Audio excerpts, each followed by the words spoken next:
catégorie d'âge. Or là, eh bien en Norvège, on a fait le choix, comme d'autres sélections, je crois que les Anglais fonctionnent aussi également de cette manière-là, avec un sélectionneur qui suit une génération de joueurs.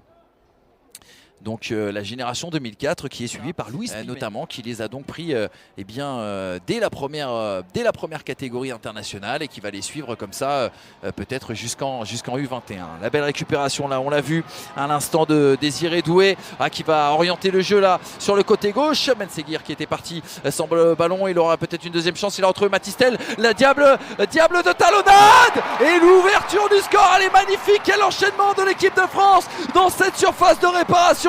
C'est Ben Seguir qui sauve son premier but en sélection U19 et il est important. 9e minute de jeu, la France est déjà devant, 1-0.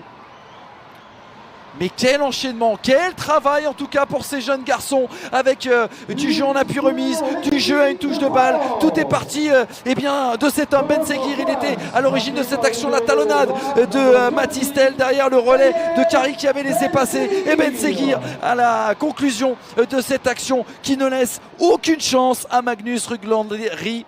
Et ça fait donc 1-0.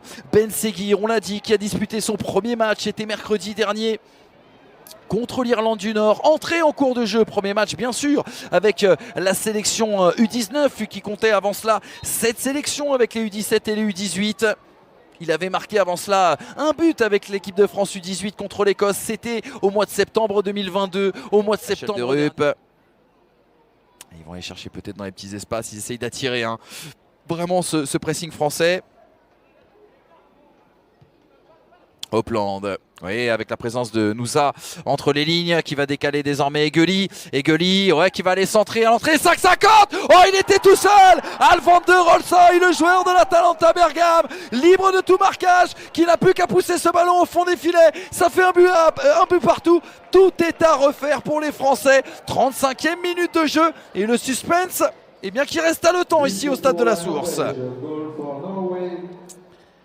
Son premier but, Alvander Rolsoy, dans ce tournoi U19, Tour Élite, avec, on le voit, étonnamment seul au point de pénalty, le numéro 6, Rolsoy, qui n'a plus qu'à ajuster le gardien français, Mathieu Patouillet.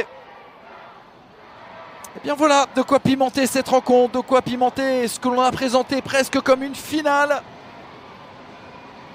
Et le stade de la Source l'a bien compris, la tribune Marc Wagner, qui a son habitude lors des matchs de national, lors des moments chauds, lors des occasions chaudes, tape des pieds pour donner une ambiance encore un petit peu plus importante et faire monter la sauce surtout. Ça, c'est une grande tradition du stade de la Source, que ce soit en national ou même à l'époque de la Ligue 2, sur les coups francs chauds, les coups de pied arrêtés, les grosses occasions.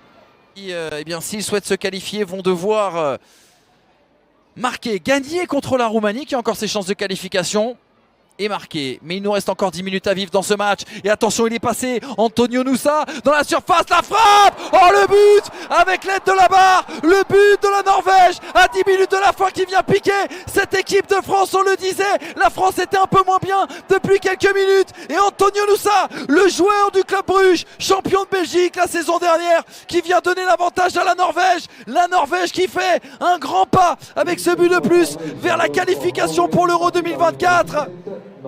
Il a fait le travail, il est parti depuis la médiane. Il avait pris le dessus sur Saël Koumbedi, qui n'avait pas résisté à l'impact d'Antonio Nusa. Antonio Nusa derrière qui est allé fixer toute la défense et notamment Lenny Yoro qui avait reculé, qui était sur le reculoir. Et derrière la frappe qui ne laisse aucune chance à Mathieu Patouillet. Coup de grisou sur le stade de la Source. La France pour le moment menée par la Norvège et la France pour le moment est virtuellement qui n'a plus son destin entre ses mains. Monsieur Jablonski qui vient voir Antonio Nusa pour lui signaler eh bien, qu'il ne faut pas prendre trop de temps pour la célébration, qui a regardé son chronomètre. Antonio Nusa qui marque son premier but dans ce Tour Élite U19. Et le stade de la Source qui se réveille. Ils vont en avoir besoin, les Bleuets, de ce soutien. Ils pourront s'en vouloir peut-être.